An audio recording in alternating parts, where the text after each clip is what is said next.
It's time for this week's episode of Brandon Sports Talk, featuring in-depth interviews from those who are trending in the world of athletics. And now, here's the host of Brandon Sports Talk, Brandon Pate.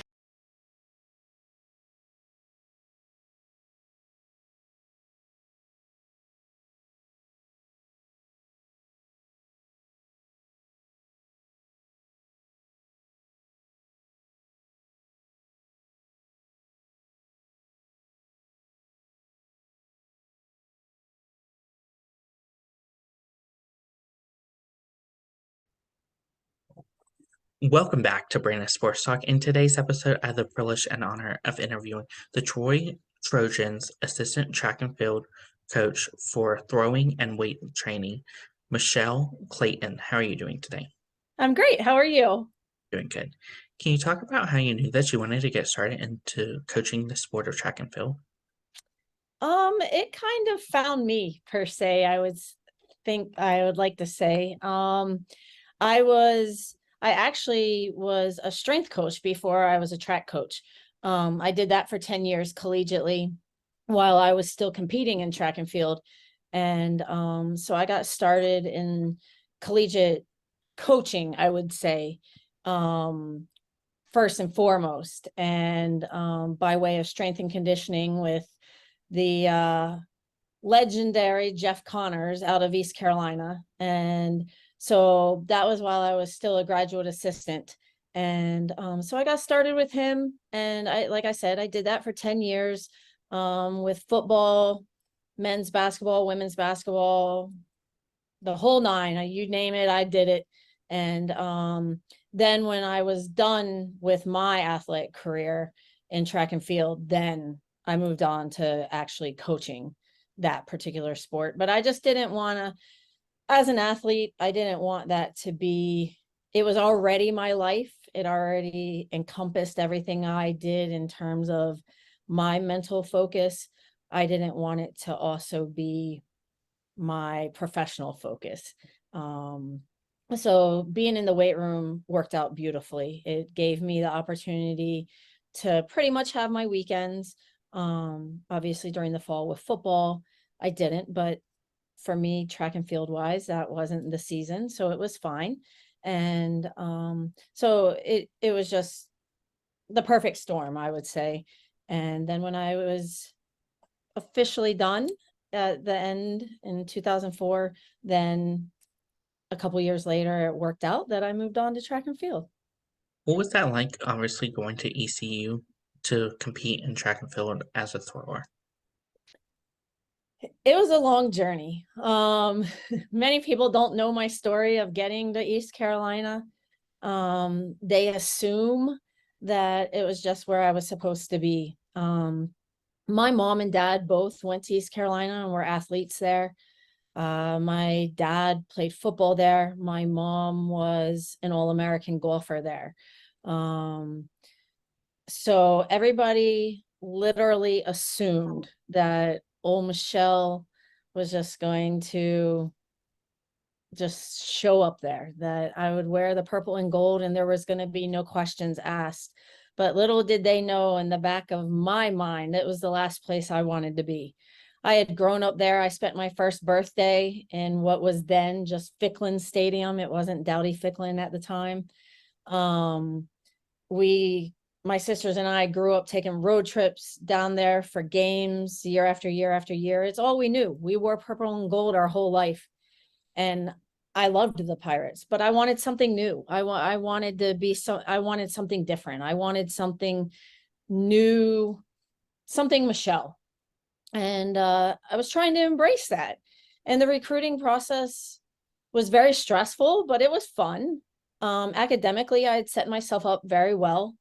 I was able to look at Ivy League schools, military academies, some of the bigger schools in the country, University of Virginia, University of Florida. I was recruited by some very prestigious universities. And when my father asked me to make my top 10 list, this was shortly before Christmas, fall of 1993. I remember it like it was yesterday, sitting at the kitchen table.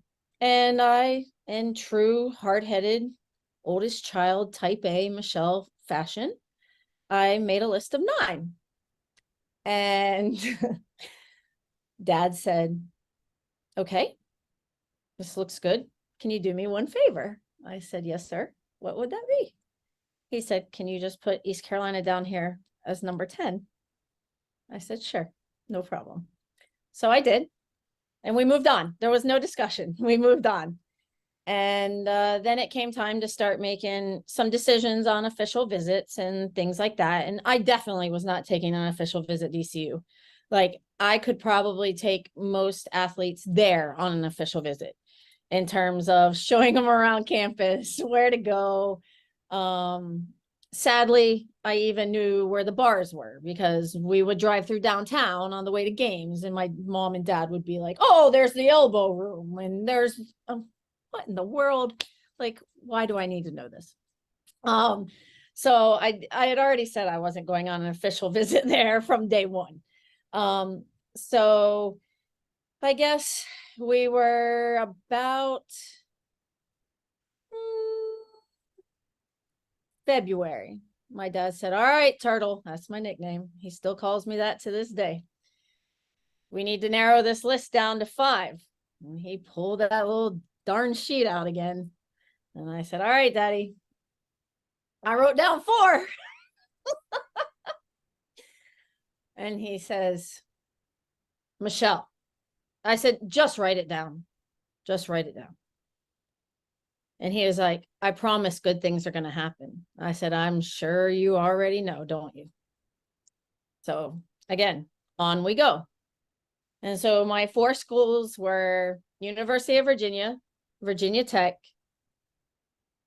UNC, which was my parents' biggest nightmare because as an ECU fan, it just wasn't supposed to be, and Wake Forest. So then there at the bottom was good old East Carolina. So I went on some official visits and all that good stuff. I had gone on my official visit to UNC, and I had gotten my scholarship offer, and my dad had written on it when it came, because that was back in the day of, no email and such. So it came via FedEx, and Dad wrote on it, do not open till Christmas, which obviously would have been long over its deadline. So then the head coach from East Carolina, Charlie Chu Justice, came and visited in April and did a home visit, and bless the poor man's heart. I love that man to death. We stay in touch to this day.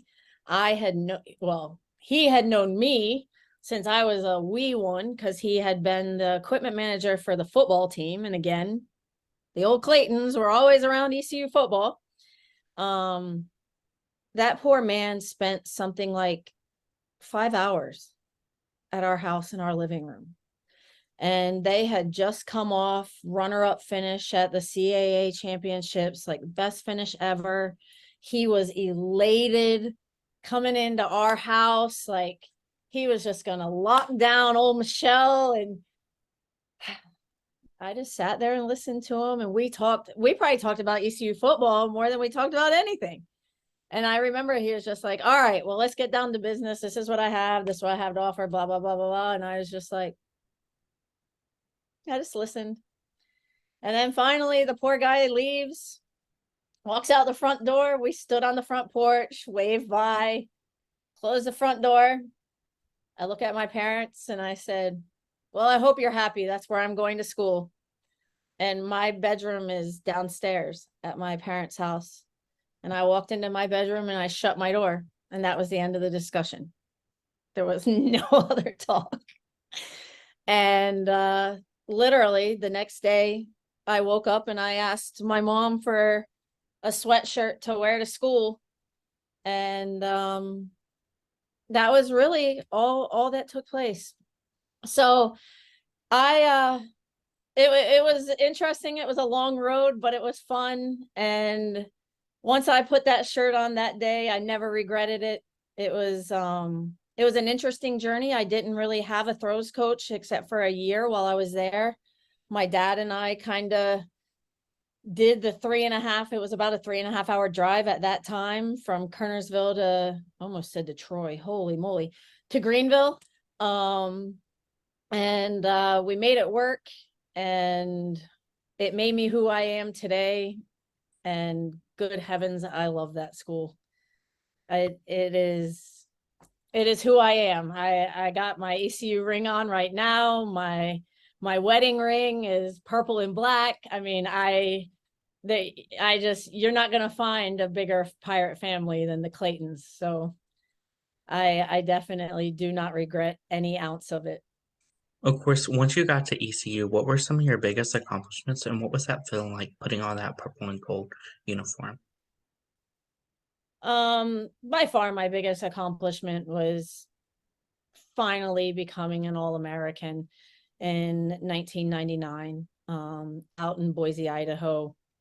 There were several other accomplishments along the way, but I think that's the ultimate, as a track and field athlete, either winning a national championship or becoming an All-American. Nobody can take that away from you. Conference championships. At the time, the ECAC and IC4A meet was still one heck of an accomplishment. Very, very competitive conference that still was, and it still exists to this day, but back then, good gracious almighty, it was huge.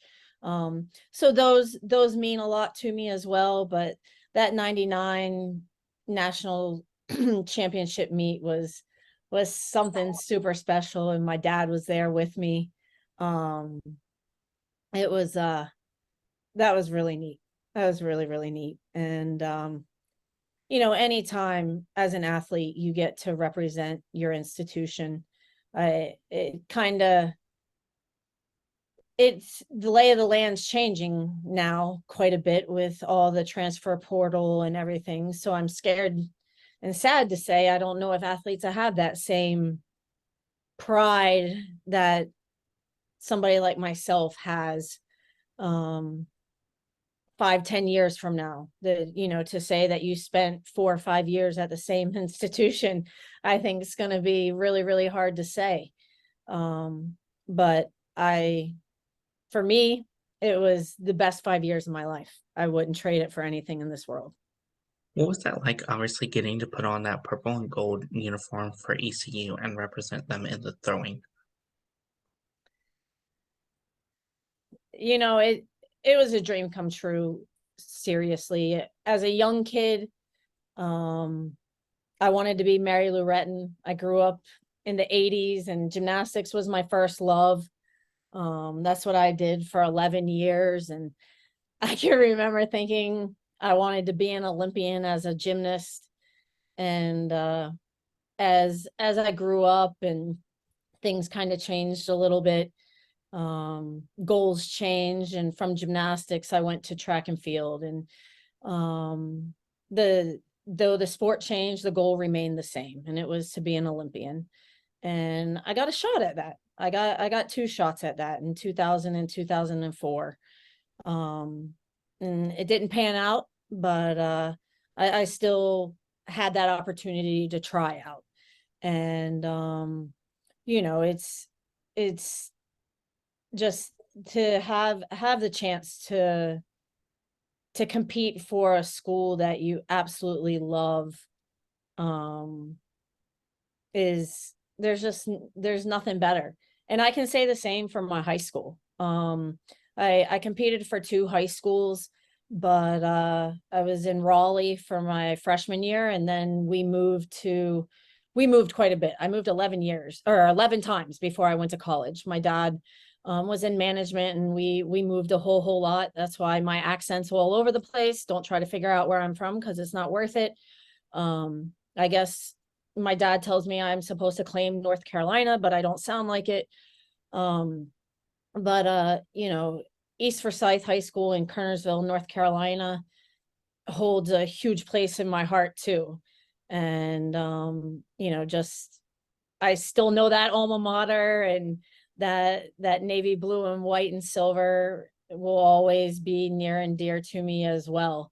And so it's just there, it's prideful. It's something that means a lot to you, and you put in a lot of blood, sweat, and tears, literally, for those places. And if it really means something to you, if you truly are passionate about what you do, putting on that jersey for whether it be high school, college, or if you have the opportunity to go on professionally, it truly means something. Of course, coming out of college of ECU, what was it like getting to compete for the Team USA national team? My opportunities were limited, but I did have that opportunity a few times, and um, I don't think there's anything better on this earth than to be able to represent your country, and to be able to have that USA written next to your name, no matter how big or small the competition is. Um, to hear the national anthem being played, even if it's just north of us in Canada, it's still something extremely special. Um, and again, those opportunities came because of those institutions beforehand, because of Millbrook High School and East Forsyth High School and East Carolina University. Those are the places that gave me those opportunities and gave me the start, and then allowed me to really flourish and get to that place. So um being able to just, I guess as you get older, you do get wiser, and you don't really think about things in that context until you're asked a question like that, and then it's like, wow, okay. Um, but yeah, it does truly mean something when you do get to compete for your country and you have that opportunity. Of course, in 2011, what was that feeling like getting inducted into the ECU Athletic Hall of Fame? For me, it meant more than just being inducted into the ECU Hall of Fame.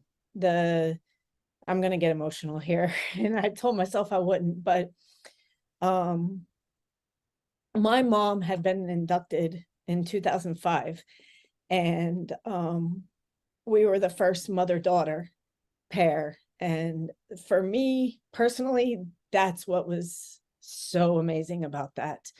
Um, and thankfully, she was still alive, and we were able to do that as a family. All of us were there together. My mom, my dad, and all three of my sisters. And it was truly a blessing. And all of us, my head coach was able to be there. Um, some past teammates, former track and field teammates, or members, and several of my dad's former teammates, like football teammates. So it was really awesome. And I'm just so blessed that I was able to have that moment prior to her passing in 2017. So it was just an awesome weekend. Of course, what was that feeling like getting to coach at your alma mater of ECU as an assistant track coach? Uh, awesome. And maybe one day I'll have that chance again. Um, I actually had a chance to coach there a couple of times. I started off as a GA in the weight room, 98 to 2000. And then I got to coach in the weight room, as well as in track a couple of times. And again, like I just said, as you get older, you get wiser. I'm making myself feel so old right now today. Um, you take things for granted when you're a little bit younger. And I think if ever that opportunity was to come about again, and goodness only knows, right now we're in an amazing excuse me, situation. But I know one darn thing, I wouldn't take a minute of it for granted. Because back then it was just like, that was home. That's where I was supposed to be. So it was what I knew. It's what was easy. It was just, I don't know. I didn't ever think about it. I even when I left and went to Virginia Tech and came back, it was still, it was ECU. It was home. So but now after being gone for so gosh darn long, it would be completely different and literally a homecoming, and definitely every day would be so special. Of course, what was that feeling like going into the ACC and going to coach at Virginia Tech? It was pretty awesome. I got the opportunity to go work for yet another amazing man in his own right, Mike Gentry, which he had coached at East Carolina as well, way back in the 80s. And so he, with his ECU ties and so on and so forth, that was pretty cool. And so he, plus his assistant at the time, had been one of my strength coaches at East Carolina, Sonny Sano. So it was pretty neat going up there because I knew both of those guys. And so it was, it Blacksburg was always kind of, ECU and Tech had a long ongoing rivalry back in those days, especially. Um, you know, we had played many games in Blacksburg growing up. I can remember going up there. And then track wise, there were very few indoor tracks. And Virginia Tech always had one. So many road trips to Blacksburg. Even in high school, Dad and I used to go up there, and I would compete in an invitational up there every year. So it was and crazy enough, Blacksburg was closer to home than Greenville. So it was, I loved being up there. It was great. And that was right when they were coming on the scene. They had just played in the national championship for football. Mike Vick was there. It was a fun time to be there. And I absolutely enjoyed it. And I was the first female to ever work with football at Virginia Tech. That was pretty awesome. Coach Gentry trusted me enough that he brought me on board that spring, and I worked with him all spring and all summer. So that was super cool. And yeah, so and you talk about a beautiful part of the country. I love it up there. All 4 seasons, you get snow. Oh, it's amazing. What was that feeling like going to Duke and getting to coach the throwers at Duke? Awesome. I loved Duke. I absolutely loved it there. You talk about just perfect timing. I can remember I was sitting in the Pirate Club and got a phone call from a 919 number. And I don't know if I've ever jumped up from a desk and gotten through desks and out of an office as quick as I did when that number showed up, especially an unknown number. Something told me. It was just like divine intervention to get my rear end to where I needed to be to answer that phone call. And it was the head coach at Duke at the time. And he asked me if I was interested and asked me if I was available that afternoon. And I said, yes, sir, I'll be there. And I walked in and I told my boss that I had an interview at Duke University. And he said, what? And I said, yes, sir. And he was like, Michelle, I hate to see you go, but I wish you the best. And I was like, well, I didn't say I was getting the job. I just said I was going for an interview. And he was like, well, if you show up on that campus, they're not going to tell you no. And I like flew home and changed into navy blue pants and a white sweater and hauled tail to Durham and spent time there the rest of the day, went to dinner and drove back home. And the next morning he called and made sure I was still interested. And the next day called and offered me the job. It was surreal. It was some of the best time of my life. I absolutely loved it there. What was that experience like getting to work with the throwers at Duke? It was amazing. It was amazing. They, you get to work with some of the most intelligent individuals in the US, young individuals in the US. You know that they're going to be something. They're gonna, aspire to be something bigger than you are, more than likely in life, and very goal oriented, very driven. It was, like I said, it was some of the, definitely two of the best track seasons of my life. It was a lot of fun. How was that like going from Duke to Dar- Dartmouth. Dartmouth? It was very, very similar in terms of the type of student athlete you work with. Very different in terms of environment. And probably the most perfect place for Michelle Clayton on this earth. Cold, cold, cold, which is what I love, love, love.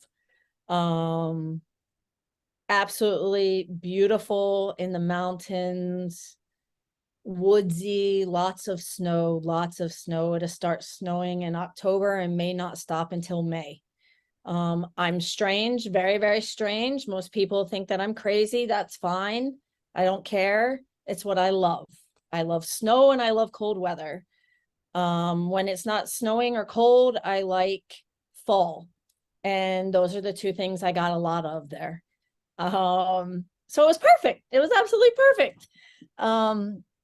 So yeah, and I met my most bestest friend in the whole wide world there, who happened to have been one of my bosses. So it was an incredible experience, and I met some amazing people, and it was 5 years, wonderful 5 years of my life. And I met my husband. How did your stops along your way help you to where you are now at Troy? The track and field world is just like anything else. The longer you're in it, the smaller it gets. It's all about networking. And I've been extremely, extremely blessed that I've been in it long enough. I guess, had enough success along the way that I've gotten to know a lot of people. And that helps. The more people you know and the longer you're in it, the better off you are. It's not rocket science. You network and you network and you get to know people, and the web just grows and grows and grows and grows and grows. So it's as the web grows, it actually shrinks, because the more people you know, the smaller the world gets, really, because everybody's connected. And it's pretty beautiful. It's neat. Like I said, my husband, who is actually the head coach here, I don't know if you're aware of that. That's how I got to Troy. That's how we got to Troy. He was the head men's coach and sprints coach at Yale University in Connecticut. He was up there for 14 years. And I'll never forget it as long as I live. He called me one day. This is all that came out of his mouth. He said, "Shell, Troy." I said, "Apply." He said, "You just told me to apply to Troy. Troy in Alabama. You know that, right?" I said, "Yes, sir. They have great throwers." He was like, "Okay, Shell." I said, No. I'm serious." And I was like, they had like a string of really good throwers. And he was like, okay. I said, is the head job open down there? Because he was really like, he was looking to move on. He was ready to have his own program. And we had discussed this. We knew we were getting married actually that August. And we were just going to live 3 hours apart. It's just the way it was going to be, unless we ended up in the same place. So he applies and to a couple places or whatever. But in the end, this is where we ended up. And so this is year 9. This is season 9. And here we are. We never thought we'd be here this long, but it's been an amazing journey. Of course, once you got to Troy, what was that like, obviously getting to work with the throwers of Troy? Well, culture shock to start. I will I will say that. I think for about the first year, our administration, and I say our because for Mark and I, they were constantly, we feel like they were constantly behind us telling us to slow down. Like, will you two please slow down? What in the world is wrong with you? Is everything okay? Yeah, we're fine. We promise we're fine. But we had to get used to the little bit slower way of life. Mark absolutely loves the heat. He loves the hot weather, so he is in heaven. Michelle, I obviously, Greenville, North Carolina, a lot of people here don't believe me. I knew what hot weather was. I knew what humidity was. But I feel like it just never stops here. I feel like Christmas is hot and humid. But aside from that, it's been awesome. I got here, I had a teeny little throws squad, but talented. Oh my goodness, I had some talent. Year 1, I had an All-American in the women's discus. Year 2, I had another All-American in the women's discus. Year 3, I had is that right? 15, 16, 17. Yeah, I had a conference champion in the men's shot put. Year 4, conference champion in the men's discus. So it's just been, from top to bottom, we've rewritten the school record book. I mean, Mark's resume has just exploded, from school records to people qualifying for the NCAA first round to national juniors, USA indoors, or excuse me, not national juniors, U20s. The things that we have done here, the team has just excelled. Now, I'm not going to paint it all rosy. We've had to work our tails off. But that's what it's all about, right? You got to work to be successful.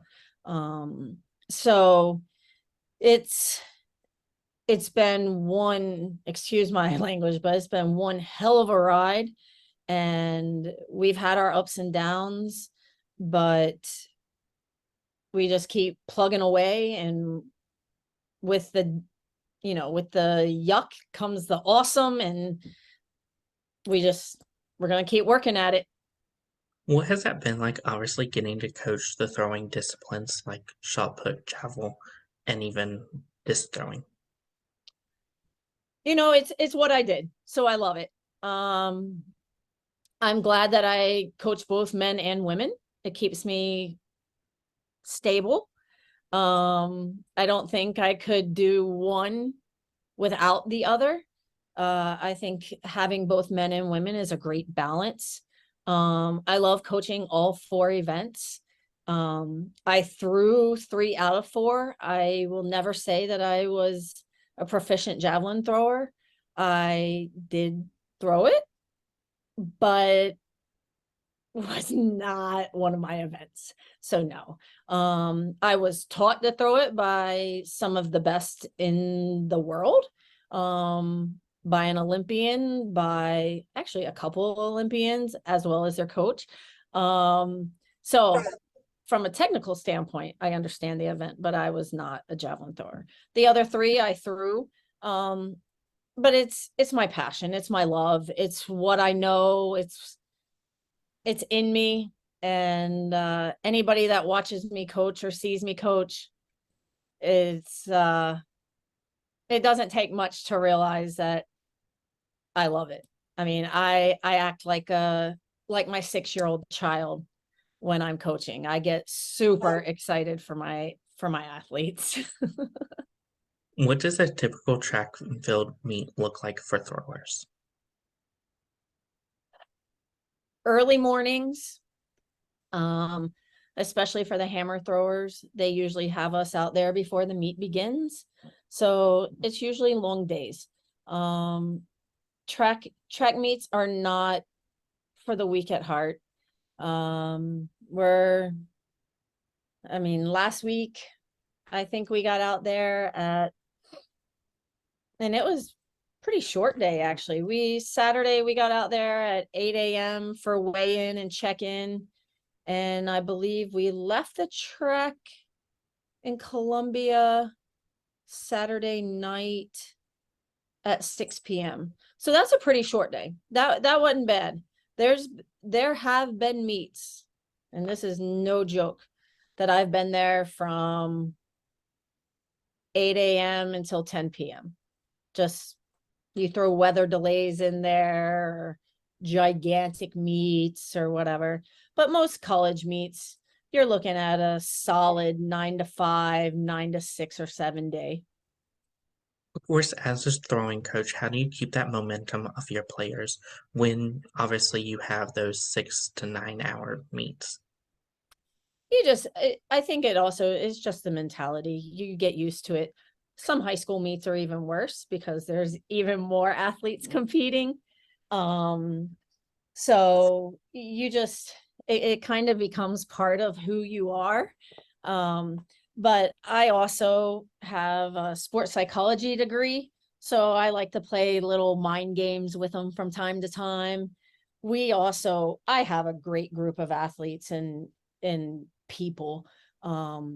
We get along really, really well. So we'll play games. We sit around and talk. We make time pass. It's not that bad. It works out pretty good. Can you talk about, of course, the culture that you've helped to build for the Troy program? When I got here, like I said, it was a pretty small program. I think my first year, I think I had 6 throwers. Currently I have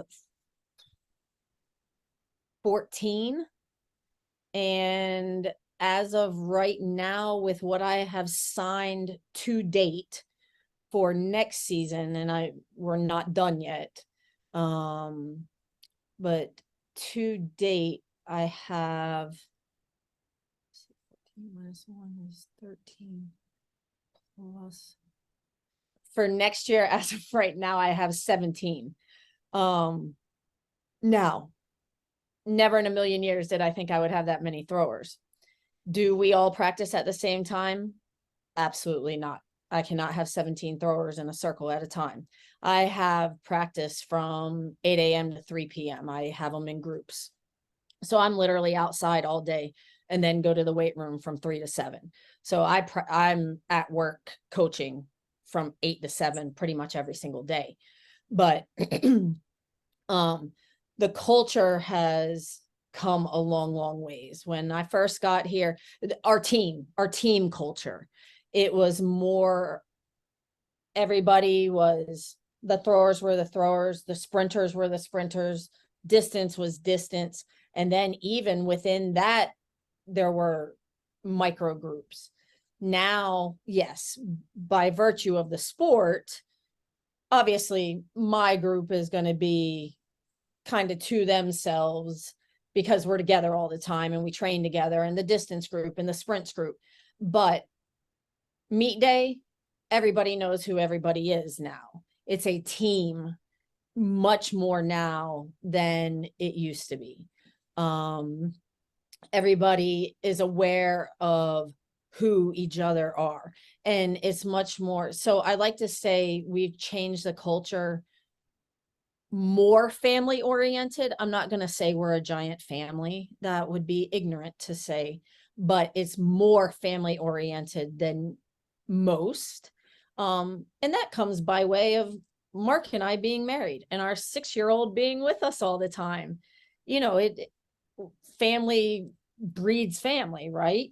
You know, Maddie runs around and has 93 brothers and sisters, and they all deal with her and have to, not have to, but they watch out for her and play with her. And so it's just, that's been the biggest cultural change, is just people caring for each other and about each other, instead of it just being a very me, because track can be very much that way, because what you do doesn't affect the next person. You can have a stellar day and the next person can false start, but that doesn't have an effect on you, which is also the beauty of the sport. But yeah, so the culture has changed big time. We've also really, discipline has been a huge piece. The academic nature of our team has really, really taken a giant leap forward, step up. And that's because when we originally got here, that was not the case. And we brought in 3 coaches, all 3 full-time coaches, all came from the Ivy League. Mark from Yale, myself from Dartmouth, and then at the time, our distance coach came from Columbia. So all 3 of us were very, very academically oriented. So there was no playing around, and we've continued that. We do our own study hall, like within our staff, on top of what academics does. So it's just, as a whole, disciplinary, academics, family, that entire culture has changed, and it's made such a difference. What does the recruitment process look like for those prospective student athletes looking to compete in track?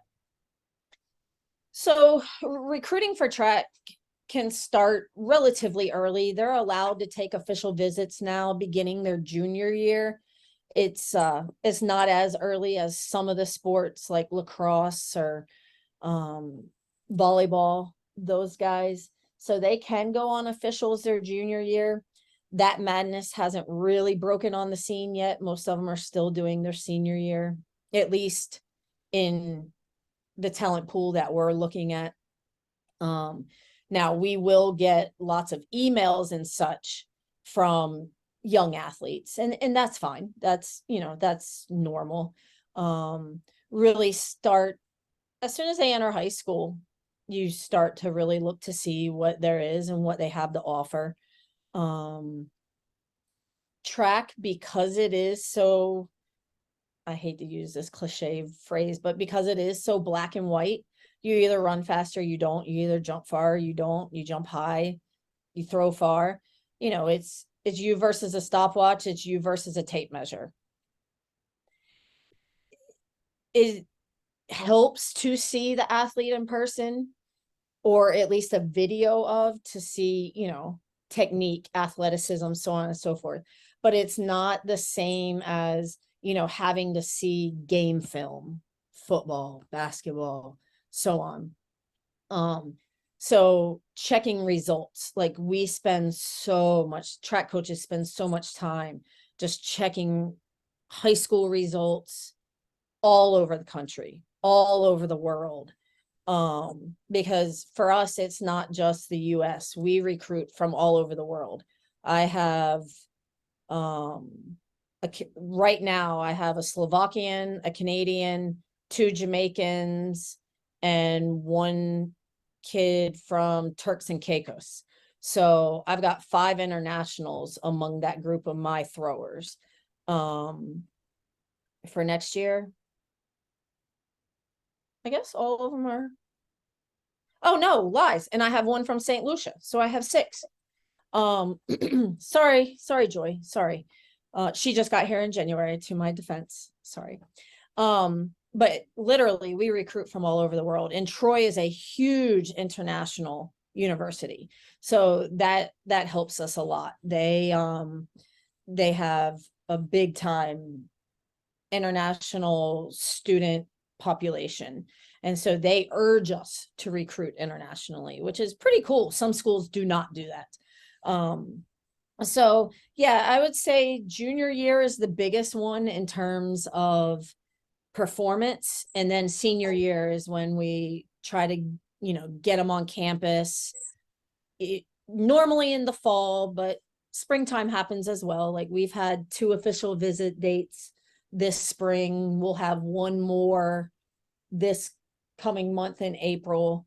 But I mean, heck, we'll sign kids all the way up until July. As a throwing coach, what are some of the things that you look at in those throwers coming to college? For me, it's very simple. Athleticism. I need a kid to be athletic. Size, yes, it matters, but I'm a very undersized thrower. Coming out of high school, I was 5'4", 165 pounds. I straight up got a letter back from a Division I program, Power 5, that said that I was too short to be a part of their program. Handwritten letter. I still have it. It is now in my garage here at my house in Troy, Alabama. And I will, until the day I die, I will have that letter. Will not disclose what university that came from. However, I have it. I don't feel that way about a student athlete. Now, are there some that's the case? Absolutely. But that's because they have shortcomings in other places too. Now, if me, Michelle Clayton, was 6 feet tall, would that have benefited me? Absolutely. Of course it would have. That's a no-brainer. But all because person had never seen me throw, had never seen me train, had never seen me move, simply because my questionnaire said 5'4", 165, bam, period, you're done. I'm not going to judge an athlete that way.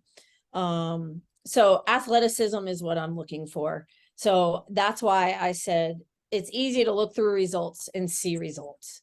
So that's the tip of the iceberg. But I want to see a video. I want to be able to like look and see like, oh, wow, there's something to work with there. Speed, explosiveness, which equals power, some strength somewhere, just athletic, learned how to run, knows how to move.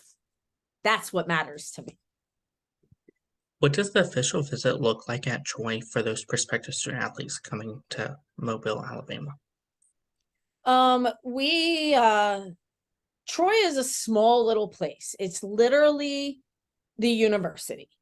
So we bring them in, they stay on campus with their host, and we try to get them a little local flair in terms of food. There's a ton of fast food here. You can get fast food anywhere. So we try to get them some local barbecue, or on what they call the square, which is our downtown. It's literally like a square. You drive in a square. There's some local restaurant establishments that are really good. So we try to get them to 1 or 2 of those. And then other than that, we try to get them to the athletic events that are going on that weekend, which is what this place is all about. Troy is all about their athletics. Small university, only about 8,000 students here on campus. And they come together around athletics, especially football, baseball, basketball, even women's soccer, volleyball. So whatever is going on, softball, whatever is going on that weekend, we have our hosts and our staff. And if their parents are with them, we all gather around that, and we have some food, and we tailgate a little bit. And yes, we tailgate for baseball, we'll tailgate for soccer, we'll tailgate for whatever the heck is going on. And Like we had a tailgate a couple weeks ago for a baseball game and kept it super simple. We had Jersey Mike's and a local little cookie company. We had cookies, Jersey Mike's, and Powerade. What more can somebody want? It was perfect. So we do that, and then the team usually organizes either a movie night for like night one or a game night. So they do one night and one the other night at one of the kids' houses that live off campus, which usually means they literally live across the street from the dorm. Like it's off campus because it's not a dorm, but it's still on campus. That's how small Troy is. Like they live off campus, but you don't need a car. You still just walk. Of course, as a throwing coach, what is that feeling like getting to see those freshmen put on that uniform for the first time versus the seniors putting it on for the last time? It's exciting to see the freshmen put it on for the first time because they're usually nervous as all heck. I think the roles change. As a freshman, I'm excited and they're nervous. As a senior, I think it kind of normally flips around.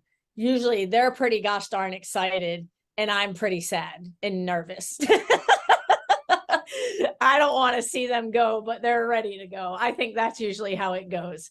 I could be wrong, but I feel like that's how it is, because usually they're excited about moving on and getting ready to go start their lives and their jobs, or whatever it may be. But usually I feel like that's usually how it is. I'm super excited to see them get started, and then I guess a little anxious, sad. And it's usually at that conference meet. If they have the opportunity to go on after that, there's no anxious sadness if we're at first round or at the NCAA championships. And it's their last year. Heck no, we're there to do business. But if it's at that conference meet and I realize it's the last one, that's a little emotional. But I can't let them know that. So I hope they don't watch this. Who would it be?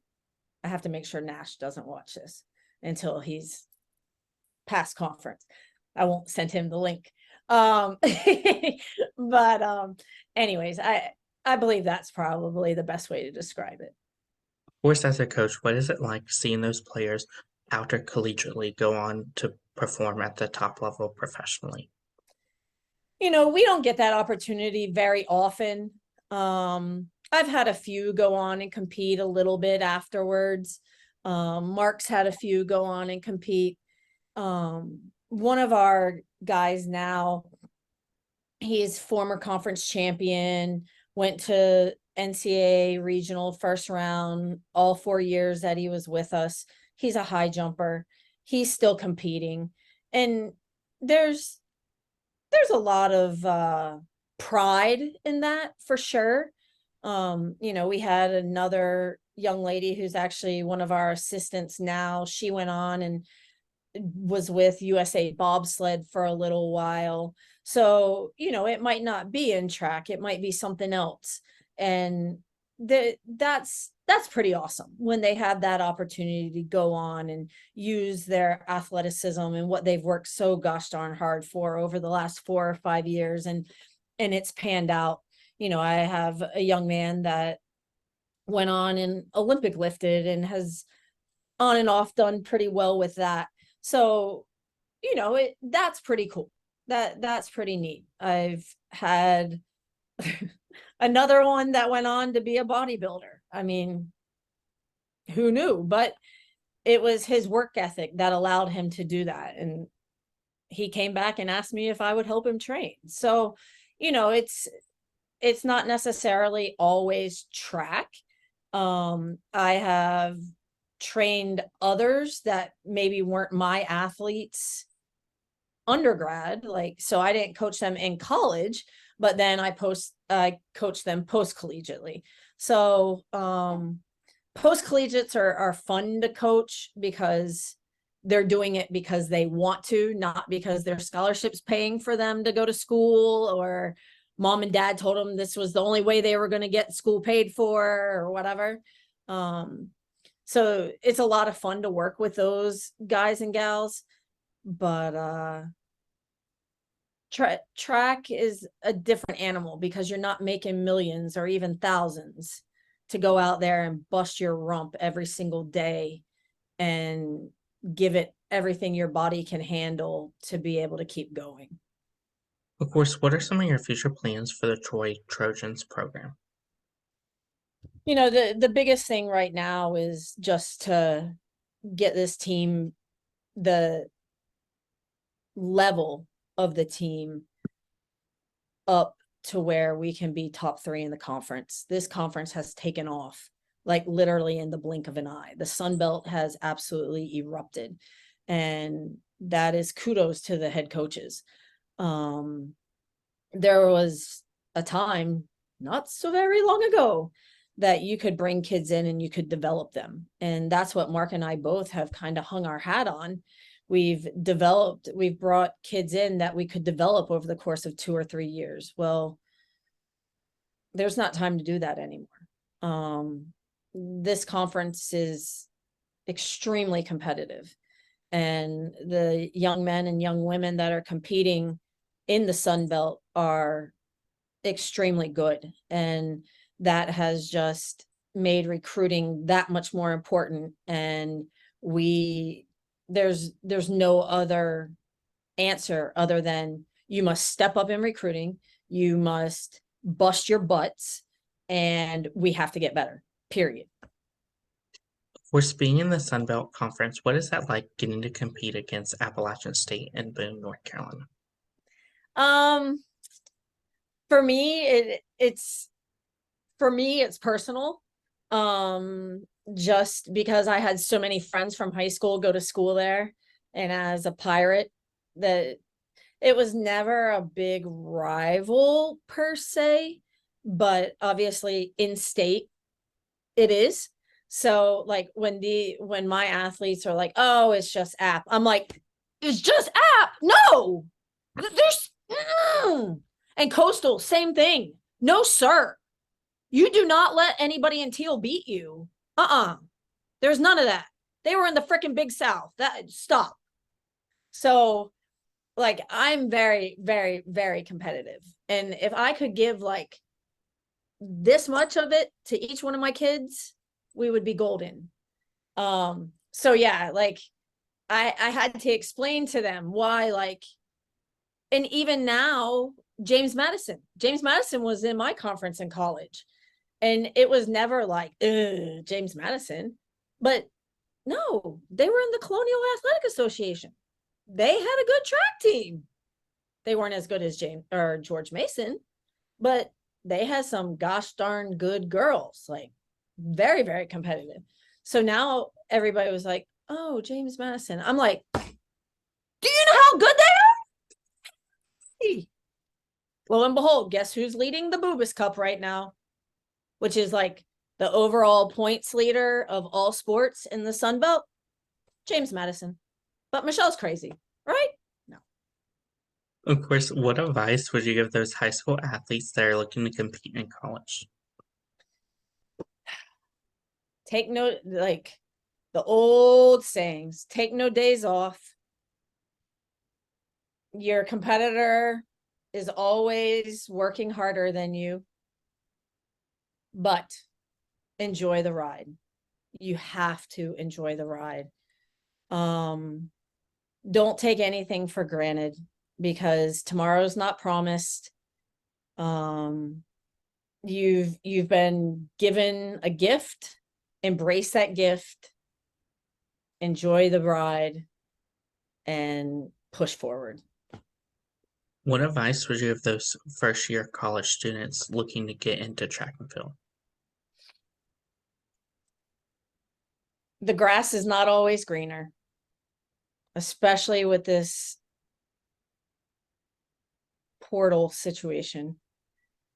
I urge them to really take a look at what they have and evaluate their situation, their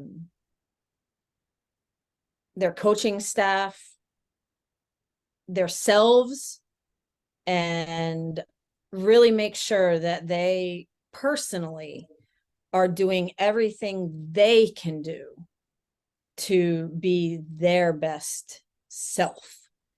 I think oftentimes we're very quick to blame others, and this is just in life. We're quick to blame others for our shortcomings instead of flipping that camera around and taking a selfie and evaluating who we are and fixing that first. It's quick to jump ship or quick to blame something or someone else as opposed to taking a moment to just self-evaluate. So really enjoy life, take each day, make the most of it. Realize how fortunate you are, how blessed you are, and just embrace every day you're given on this earth. What advice would you give those college athletes that are looking to compete professionally in track, whether it's Team USA or Canada? Realize that those opportunities are few and far between. But if that is truly your goal, do not let anyone or anybody or anything get in your way. Just make connections, work your bum off, and make sure that you're, stay clean, work hard, get your marks, and like I said, make connections, because that's how you're going to find your way into the meets that are going to get you there. What advice would you give those future college coaches looking to get started in coaching at college track and field? Network. If you're a student athlete looking to get in, network with your coaches, get to know your coaches really, really well. They're the ones that are going to be able to help you get graduate assistant positions, and that's the best way to get started. And then as a GA, you're going to get great experience, and you're going to be able to network, being at meets, going to meets, traveling across the country, going to convention, things like that. But if being a coach is what you want to do, get to know your coaches, talk to other coaches, find a graduate assistantship, email coaches, ask about GA positions, look on the internet, indeed.com, graduate assistantship, track and field coaches, USTFCCA jobs. They post the GA positions as well. But a GA position is your best entry. And then from there, you can network, and get started in the industry. What advice would you give those future coaches that are looking to go back and coach at their alma mater like you have? That's a tough one. Because just like anything, collegiate athletics is a business. I mean, if it was that easy, I'd be back there now, you just gotta stay the course. And if in fact that is your intention, you just gotta hope for the best, I guess. I really don't have an answer to that question. That's a tough one. But again, you gotta stay connected, and obviously giving back and all of those things always work in your favor. But there's nothing better than your alma mater. What advice would you give those future throwing coaches looking to get into the throwing programs for track and field on the college level? I think it's the same for all of us. You just gotta understand the time demands. You gotta understand, that you gotta put the work in. And especially, if you plan to have a family, or, you